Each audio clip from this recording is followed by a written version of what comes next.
శ్యామ,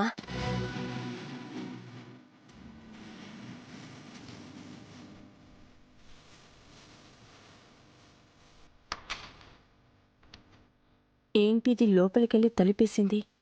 వీళ్ళ రహస్యాలేంటో వినాలి.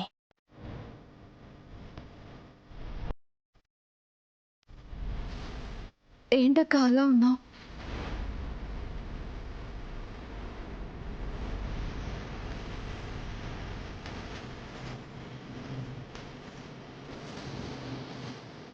కళ్ళు ఎర్రగా ఉన్నాయేంటి? ఓ అదా, కంట్లో నలక పడితేను నలిపాను. అంతే.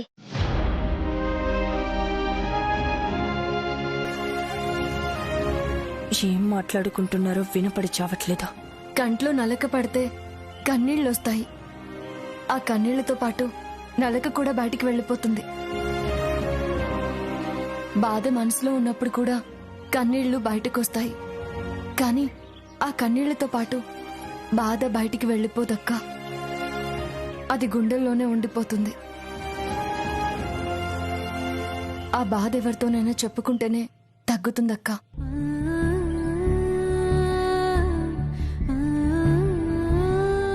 నాకు ఏ కష్టం వచ్చినా నిన్ను సొంత అక్కలా భావించి నా కష్టం నీతో చెప్పుకునేదాన్ని. అలాగే నువ్వు కూడా నన్ను నీ సొంత చెల్లెల్లా భావించి నీ కష్టం చెప్పుకోవచ్చు కదక్కా.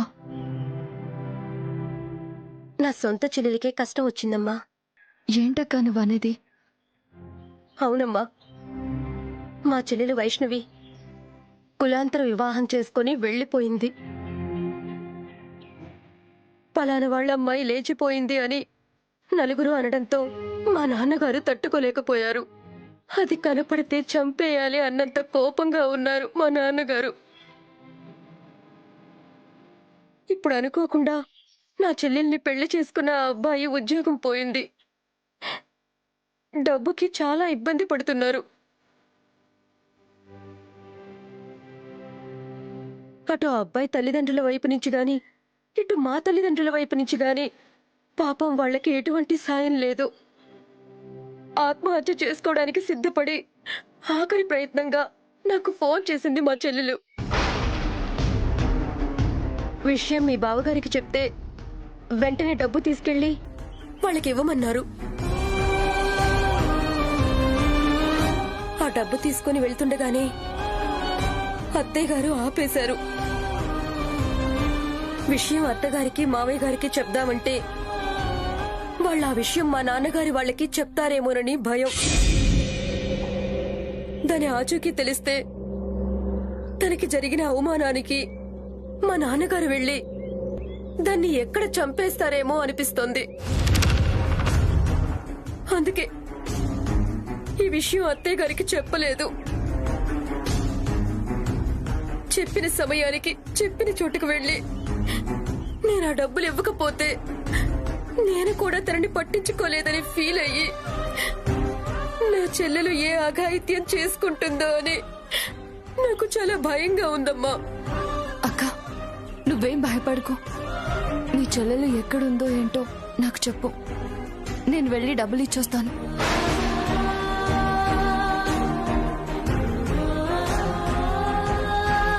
చెప్పక్క. వద్దులేమ్మా, అత్తయ్య గారు వాళ్ళకి తెలిస్తే. ఏం కాదక్క, అంతా ఆ కన్నయ్య చూసుకుంటాడు కదా. నేను వెళ్ళి ఇచ్చొస్తాను. నువ్వేం భయపడుకో. శ్యామ, ఈ విషయం ఎవరికి చెప్పకూడదు. మనిద్దరి మధ్య ఉండాలి. అలాగే అక్క, నేనెవరికి చెప్పను. ఒక్క ముక్క కూడా బయటికి వినపడకుండా వీళ్ళేం మాట్లాడుకుంటున్నారో, అసలేం జరుగుతుంది?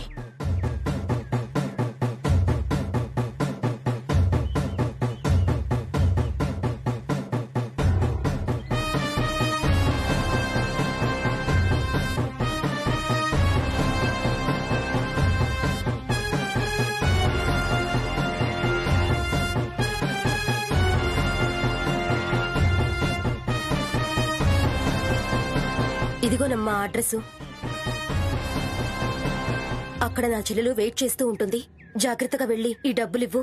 ఇంకో గంటలో అక్కడికి వెళ్ళకపోతే తను ఎలాంటి నిర్ణయం అయినా తీసుకోవచ్చు. తొందరగా వెళ్ళమ్మా. అలాగే అక్క. ఎక్కుతుంది నిన్నే. సమాధానం చెప్పు. చెప్పవా? సమాధానం చెప్పవా? ఓకే, చెప్పొద్దు. చెప్పకుండా ఎంతసేపు ఉంటావో ఉండు. నిజం చెప్పే వరకు లోపలికి రాకుండా అక్కడే ఉండు.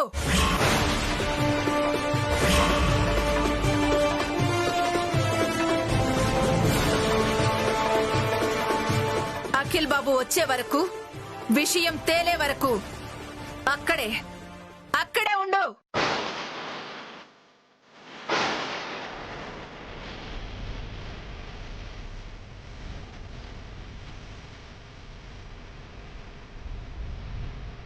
పదండి.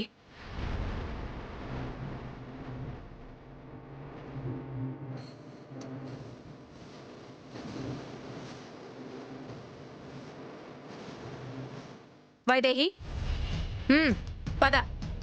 తను నిజం చెప్పే వరకు తనతో మాట్లాడొద్దు, తనని లోపలికి రానివ్వద్దు. రా.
అంతేనే, నీ బతుకంతే.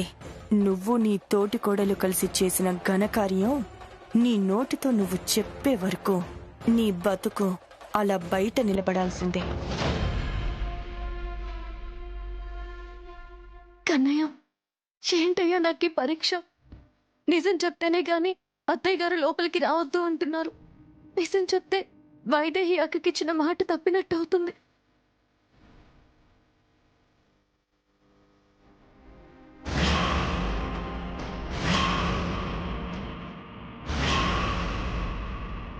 అఖిల్ బాబు గారి వాళ్ళు వస్తేనే గాని దీనికి పరిష్కారం దొరికేలా లేదే.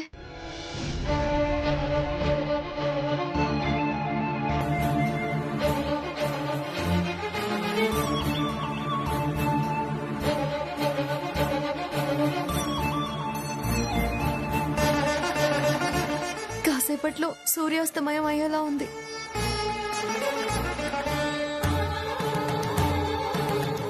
ఇవాళ నీకు సంధ్యాదీపం పెట్టే యోగం ఉందో లేదో నాకు. ఒకవేళ పెట్టకపోతే నన్ను క్షమించు కన్నయ్య.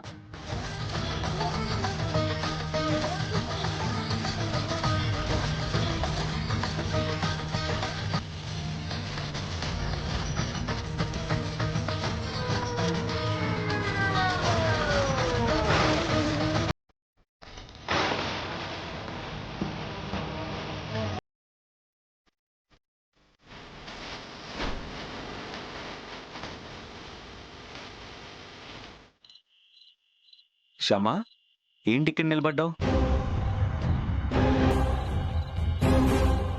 మాట్లాడవేంటి శ్యామా? ఎందుకు బయట నిలబడ్డావు? లోపలికి వచ్చే అర్హత లేక బయటే నిలబడింది.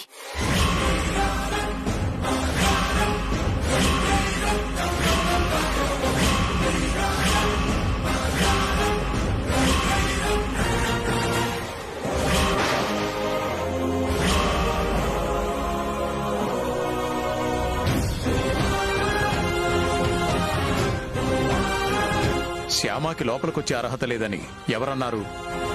నేననలేదు మావయ్య గారు, అత్తయ్య గారు అన్నారు. అత్తయ్య గారా?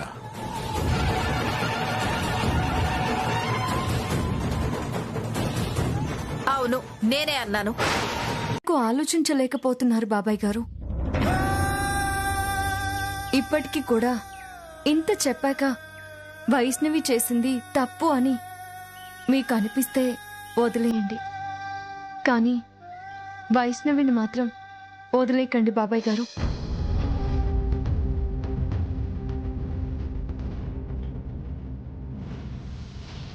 ప్రస్తుతం వైష్ణవి చాలా కష్టాల్లో ఉంది. కష్టాల్లోనా? అవును బాబాయ్ గారు.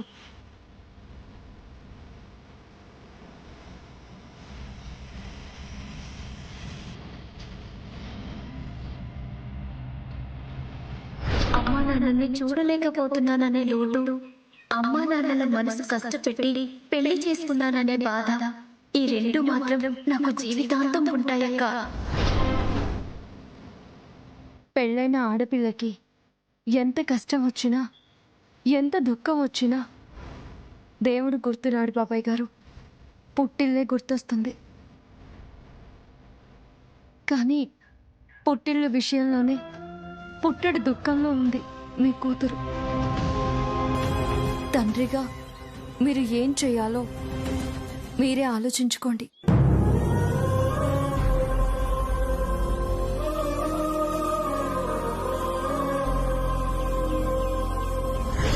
కులమతాల ఊబిలో కూరుకుపోయి కూతుర్ని దూరం చేసుకున్న నన్ను ఆ ఊబిలోంచి పైకి లాగి నా కూతురికి దగ్గర చేసిందండి మీ శ్యామ. ఒక తండ్రిగా నేను చేసిన తప్పేంటో నాకు తెలిసేలా చేసి, తండ్రిగా నేను తలెత్తుకునేలా చేసిందండి మీ Shyama.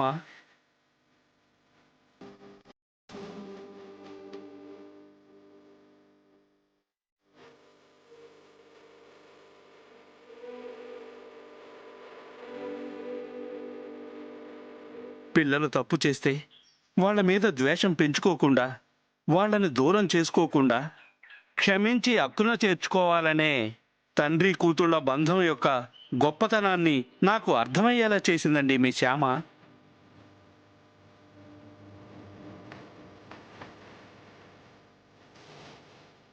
Thank you Shyama, thank you very much.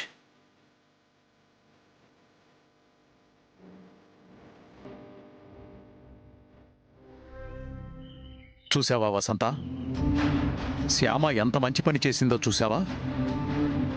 తను చేసింది మంచి పనే అయినా ఆ తండ్రి కూతుళ్ళ పర్సనల్ విషయాలు మనకి తెలియనీయకుండా ఉండడం కోసం తను మాట పడుతూ దోషిలా ఎలా నిలబడిందో చూసావా?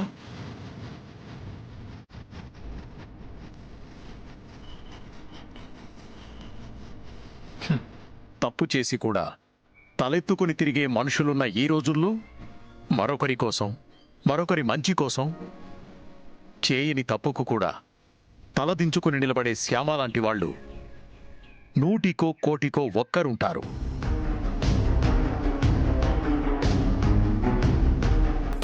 ఇప్పటికైనా అర్థమైందా?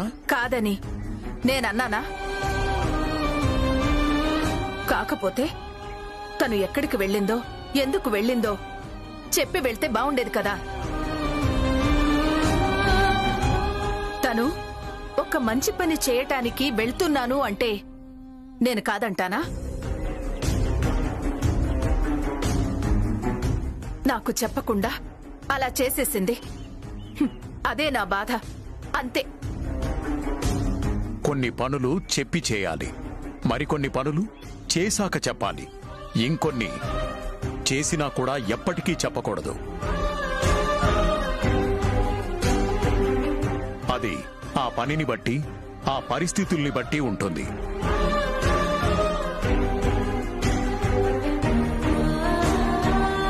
పదని బావగారు, లోపలికెళ్దాం.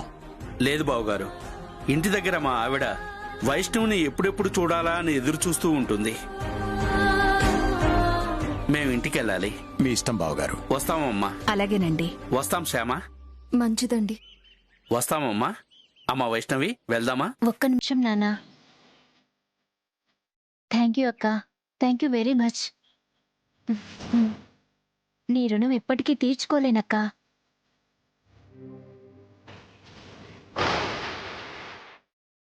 అలా మాట్లాడకూడదు. జాగ్రత్త. ఉమ్.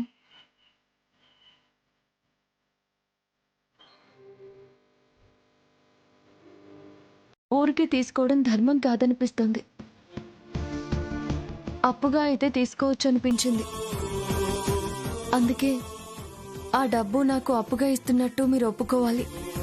లేకపోతే కన్నయ్య మీద ఒట్టు.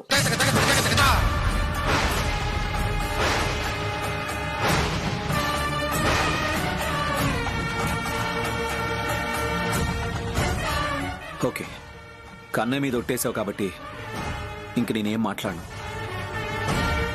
ఆ డబ్బు నీకు అప్పుగానే ఇస్తున్నాను అనుకుంటాను.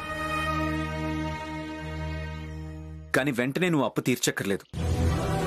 నీ కాళ్ళ మీద నువ్వు నిలబడ్డప్పుడు, నువ్వు సంపాదించినప్పుడు, నీ దగ్గర అంత డబ్బున్నప్పుడు ఆ అప్పు తీర్చిదుగానే. ఓకే?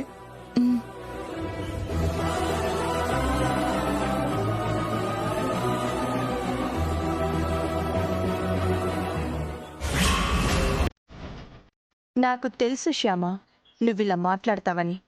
నువ్విలా మాట్లాడడం కోసమే నిన్ను అంతలా రెచ్చగొట్టాను.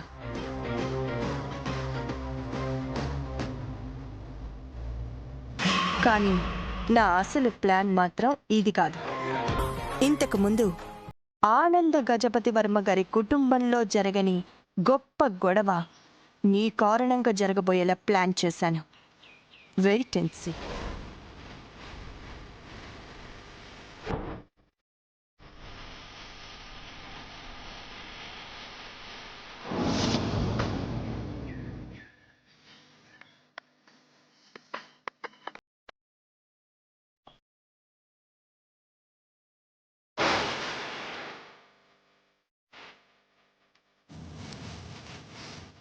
స్వామి, ఐశ్వర్య అక్క ఎలా మాట్లాడిందో చూసావా?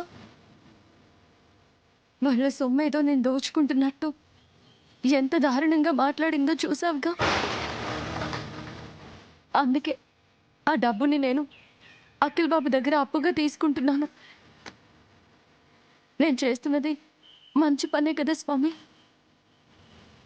కిట్టు ఆపరేషన్ పూర్తయి ఆరోగ్యంగా బయటకు వచ్చేలాగా, తన కోసం చేసిన అప్పు త్వరగా తీరిపోయేలాగా ఆశీర్వదించు స్వామి.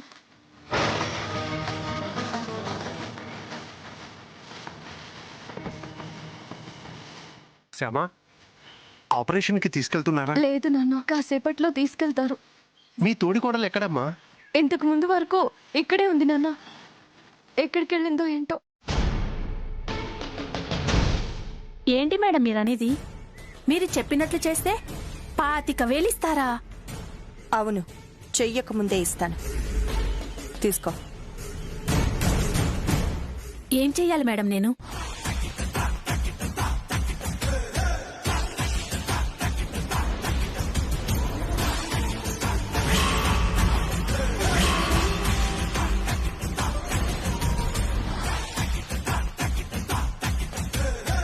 అది చేయాలి. ఓకే మేడం, మీరు చెప్పినట్టే చేస్తాను. ఓకే. Okay madam. శ్యామ, నిన్ను ఇంట్లోంచి బయటికి పంపించటం కోసం నేను వేసిన ప్లాన్లో నా ఫస్ట్ స్టెప్ సక్సెస్.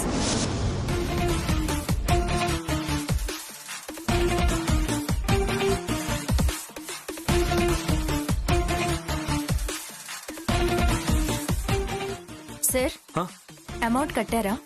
లేదండి, మా అన్నయ్య ఇంకా రాలేదు. రాగానే కట్టేస్తాను. తొందరగా రమ్మనండి సార్. డబ్బు కట్టి ఆ రిసిప్ట్ ఇస్తే గానీ పేషెంట్ ని ఆపరేషన్ థియేటర్లోకి తీసుకెళ్లలేం.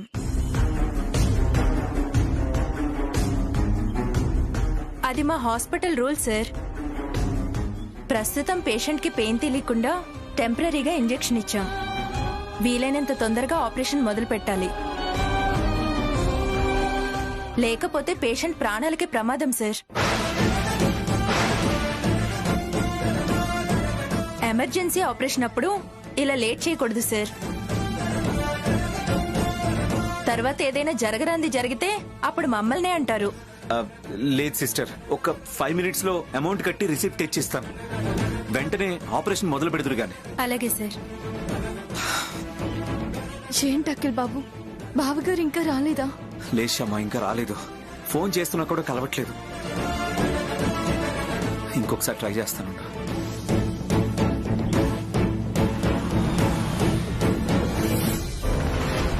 ఆపరేషన్ ఆగిపోతుందేమో అన్న బాధలో ఈయన అలా మాట్లాడారు. దయచేసి మీరు పట్టించుకోకండి. బాగుందమ్మా, చాలా బాగుంది. మీ ఆయనేమో నోటికొచ్చినట్టు తిడతాడు, నువ్వేమో పట్టించుకోవద్దు అంటావు. ఇది ఇంతటితో ఆగదు. ప్రతిసారి మీ ఆయన ఇలా తిడుతూనే ఉంటాడు, నువ్వు ఇలా పట్టించుకోవద్దు అంటూనే ఉంటావు. మేమిలా మాటలు పడుతూనే ఉండాలి. అరుణ్, హెల్ప్ చేయడానికి వచ్చి మాటలు పడింది చాలు. ఇంకా అఖిల్ నిన్ను మాటలంటే నేను భరించలేను. నా వల్ల కాదు. రా.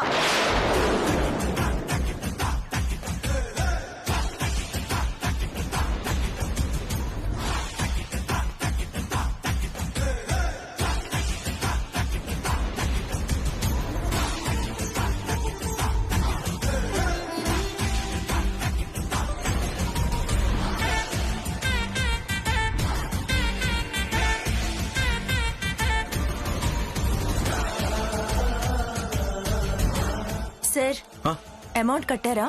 ఇంకా లేదండి. తొందరగా కట్టండి సార్. అవతల పేషెంట్ కి కడుపు నొప్పి మళ్ళీ స్టార్ట్ అయింది.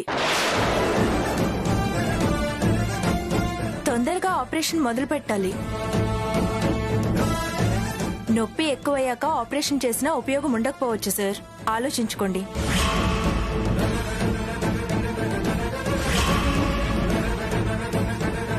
అఖిల్ బాబు, ఇప్పుడేం చేయాలి? నువ్వేం టెన్షన్ పడకు శ్యామ. నాకు తెలిసిన డాక్టర్ ఉన్నారు కదా, అతనితో మాట్లాడి ముందు ఆపరేషన్ మొదలు పెట్టిస్తాను. తర్వాత ఆఫీస్ నుంచి డబ్బు తెప్పించి కట్టేద్దాం.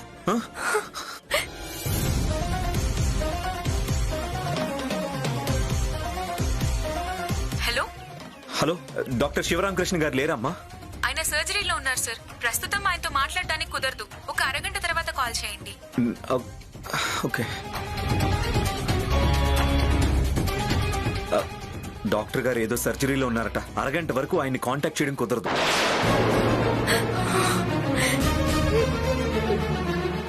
ఇప్పుడు ఏం చేయాలి?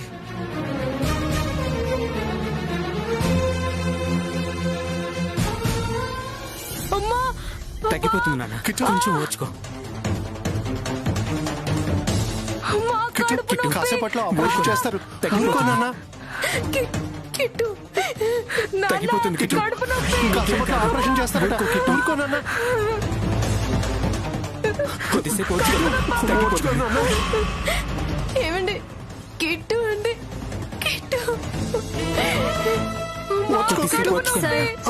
తొందరగా ఆపరేషన్ చేయకపోతే చాలా ప్రమాదం సార్. ముందు మీరు వెళ్ళి డబ్బులు కట్టి రిసిప్ట్ తీసుకురండి సార్ తొందరగా. అలాగే. తగ్గిపోతుంది. అల్లుడు గారు, కిట్టుకి కడుపు నొప్పి ఎక్కువైంది, తట్టుకోలేకపోతున్నాడు బాబు. తొందరగా ఆపరేషన్ కి తీసుకెళ్లాలి అంటున్నారు. ఇంకా మీ అన్నయ్య గారు రాలేదా? డబ్బులు కట్టలేదా? అదంతా నేను చూసుకుంటానండి. ఒక 5 minutes లో ఆపరేషన్ మొదలవుతుంది. మీరెళ్ళి కిట్టు దగ్గర ఉండండి. అలాగే బాబు, అలాగే. Excuse me. Yes sir. మా పేషెంట్ కి అర్జెంట్ గా ఆపరేషన్ చేయాలన్నారండి. యాక్చువల్ గా అమౌంట్ రెడీ చేసుకున్నాం, బట్ దారిలో మిస్ అయిపోయింది. ఒక్క అరగంటలో మళ్ళీ తెప్పించేసి అమౌంట్ కట్టేస్తానండి. ఆపరేషన్ చేయకపోతే చాలా ప్రమాదం అంటున్నారు. ముందు ఆపరేషన్ మొదలు పెట్టిస్తారా ప్లీజ్? సారీ సార్, డబ్బులు కట్టాకే ఆపరేషన్ మొదలు పెడతారు. అది మా hospital rule. Rule is rule, rule for all.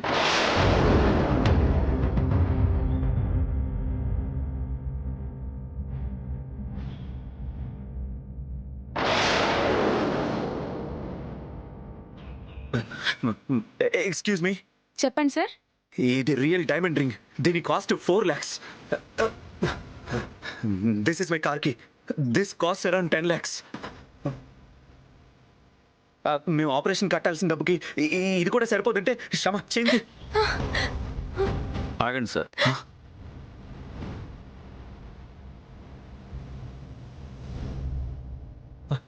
నమస్తే అండి. ఏంటి అఖిల్, ఏంటి ప్రాబ్లం?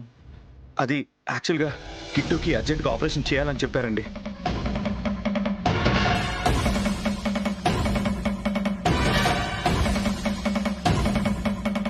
ఏంటి అఖిల్ ఇది? సెక్యూరిటీ కింద ఇవన్నీ పెట్టడం ఏంటి? ఏం అవసరం లేదు, తీసుకోండి. చూడమ్మా, ఇతను మాకు బాగా తెలిసినవాడు. డబ్బు ముట్టినట్టుగా రిసిప్ట్ ఇచ్చి పంపించు. ఆపరేషన్ మొదలు పెడదాం. తర్వాత అమౌంట్ కడతారులే, ఓకేనా? ఓకే సార్, రిసిప్ట్ రెడీ చేస్తాను. Thank you. అంటే ఈమె తనకి హెల్ప్ చేసిందనమాట.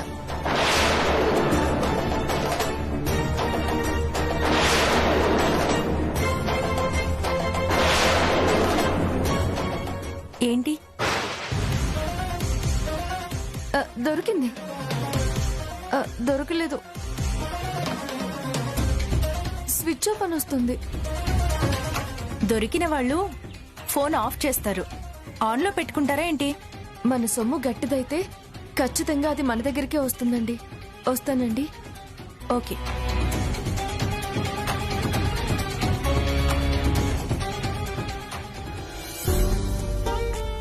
నాన్న, కిట్టు జాగ్రత్త. అలాగేనమ్మా. వేళ్లకు జాగ్రత్తగా మందులు వేసుకునేలా చూడండి. అలాగేనమ్మా శ్యామా.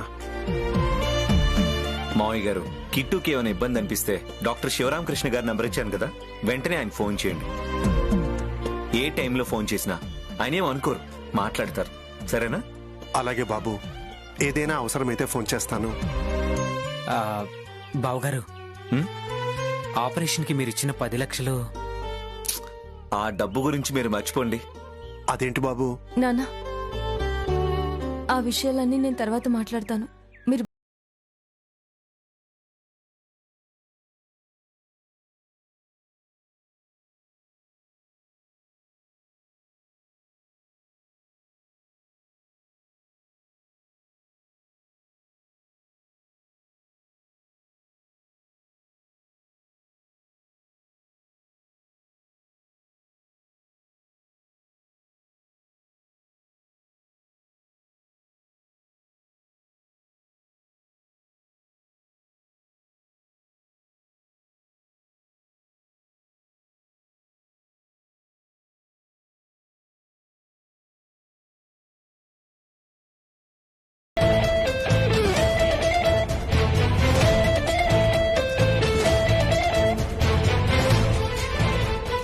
హాస్పిటల్లో గొడవ జరిగిన వెంటనే ఐశ్వర్య అక్క బావగారితో కలిసి ఇంటికొచ్చేసింది.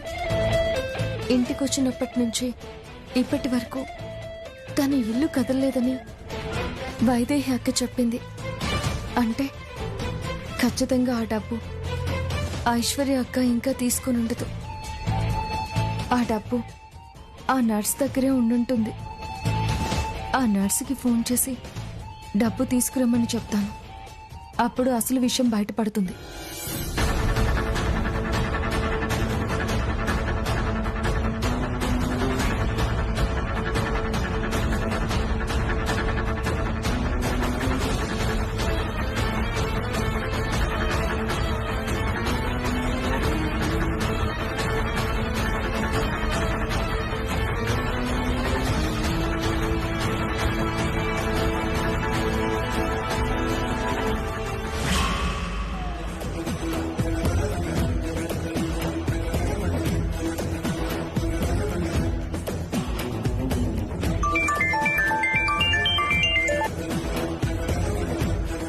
హలో మేడం, ఎక్కడున్నావు?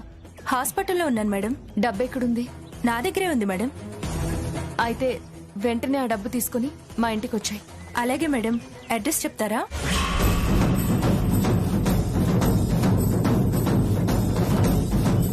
ఓకే మేడం, ఒక హాఫ్ అన్ అవర్లో అక్కడ ఉంటాను.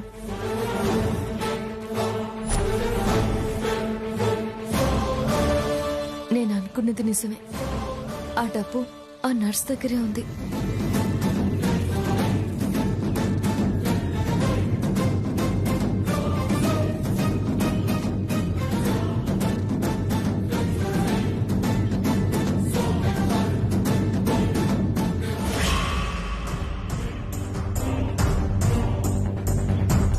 ఏ కారణం చేతైనా ఐశ్వర్య అక్క నర్సుకి ఫోన్ చేసిందంటే నర్సు ఇక్కడికి వస్తున్న విషయం చెప్పేస్తుందేమో.